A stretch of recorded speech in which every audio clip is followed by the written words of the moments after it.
Thanks for being with us here today. Could you tell us who you are and what you do, please? So I'm Vishal and I'm a biomedical science graduate and I have a business called Organic Pure Simple right now, selling organic herbs. And could you talk about your historical experience with investing? Yeah, so I've dabbled in stocks before, but I probably wouldn't be confident in putting a large amount of money on any of my picks because they were pretty much from gut feeling and from the news rather than any fundamental analysis. What are your thoughts on the Great Investment Program?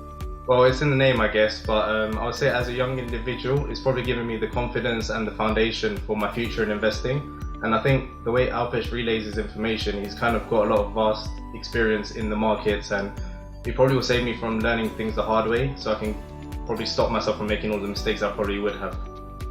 And I think the way he's kind of given the information and the program, it kind of allows us to sift through companies so we can find the best ones.